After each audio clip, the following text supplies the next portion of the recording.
curious if you could talk to us about just what the last 36 hours have been like, and just sort of processing a difficult end to a great season. Yeah, I mean, it's been a struggle. Definitely not the ending that we wanted. So yeah, it's kind of been down in the dumps, I'm not gonna lie, but I think our group and my family just been uplifting, kind of just pouring into me, so I'm bouncing back.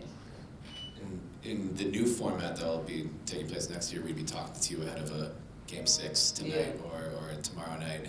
Right. Having just gone through what will be the last Game 5 5-game finals that the WNBA has, like, is that something, do you think like that's the right setting for the league to have for this? And then just with the expanded schedule of 44 regular season games into best of 3, best of 5, best of 7, does that kind of feel like the best possible schedule that the league could have?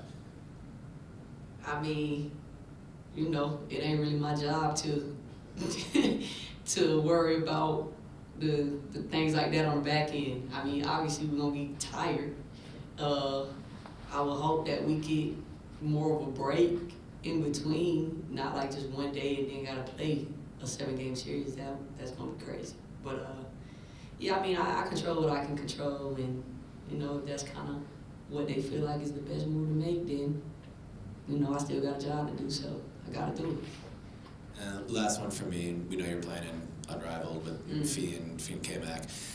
What is, how excited are you to be able to participate in that league? And just before that starts, what's next for you over the next couple months or so? Yeah, no, I'm super excited. I mean, I think what Fee and Stu is doing is great for the game. So I'm definitely excited I can be a part of it. And it's in Miami, so that should be pretty lit. But other than that, honestly, what I'm doing during my off season, I got a bike, so I'll be riding my bike. I got a house, so I finally get to decorate it. It's just empty rooms right now. And hanging out with my dog, so this is gonna be like my first off season that I could really just sit down and kind of do what I want and not have to go overseas. So shout out to Fee and Stu, man. You talked so many times this year about how glad you were that you came here. Yeah. And about the chemistry this team developed.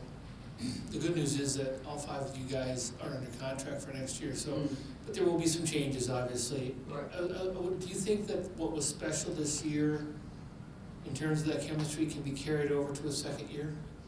Yeah, definitely. I mean, obviously, but it took all of us though.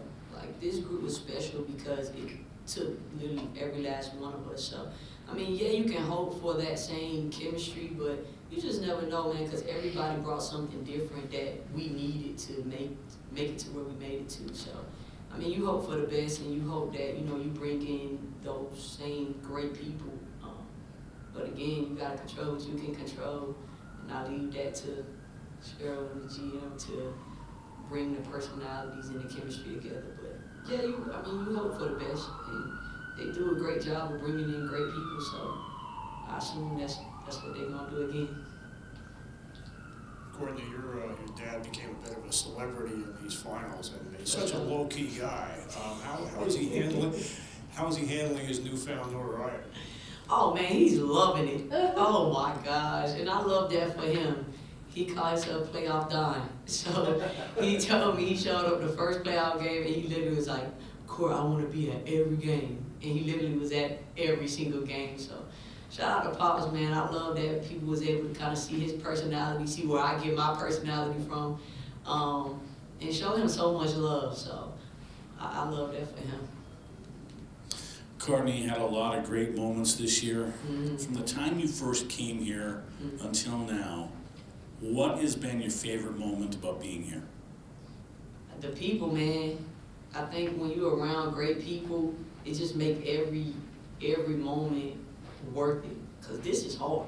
Like, playing these games and staying mentally strong, like, it's hard to do. But when you're doing it with such a great group of people, it make it easy.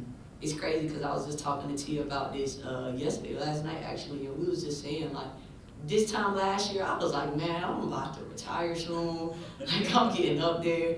And now, this time now, I'm like, all right, I got a couple more years left in me. So, and again, that's just a testament to this organization, the people that I'm around, just how it just changed my mindset. So I'm so grateful that I was able to come here. Courtney, you talked pretty openly about how frustrated you were after that game 5, Sure. but how you were kind of able to find your rhythm.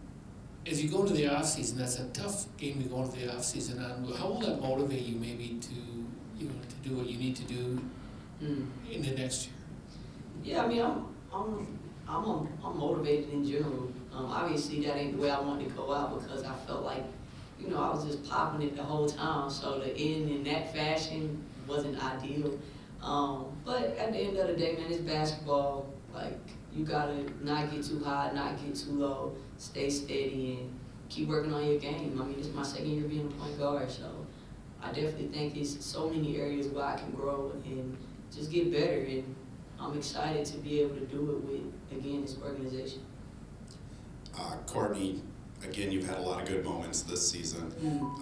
I just wonder if you could speak on the fans. I mean, 2 sellout playoff games, Mike Conley's dancing with your dad, with you guys. Justin Jefferson's at the game. I did go to Wolves practice. Mike Conley even lost his voice at that game. Just what is it like kind of inspiring this city and getting all these fans out there? Nah, man, it's lit. I love it. I loved how everybody showed up and showed out. Just the support was insane. It was crazy. And to be a part of it, like, I think they had like the most fans we ever had here. Like, that's insane that I'm a part of that. I'm telling y'all, like, it's crazy. Like, for me to even be sitting there watching Mike Moore be retired, I'm like, wow, why am I here? Like, how did I even fall into a situation like this? And like you said, to be able to play in front of so many fans that just show up consistently, it was amazing, man. I love it. For sure. Kind of on that same note, just years from now, when people ask you about the 2024 season and this 2024 Lynx team, what do you think will be the thing that, you know, stands out, and, you know, how you think you'll answer that question? Honestly, I don't know.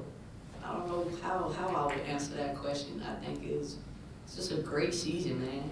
It was a great season. I think it was a season that nobody expected except the ones that really believed in us. So I think for us, we look back on it like we knew what we could do. I think for everybody else, they gonna look back on it and be like, damn, that was a good team. We'll take our final question from the Zoom. Jordan?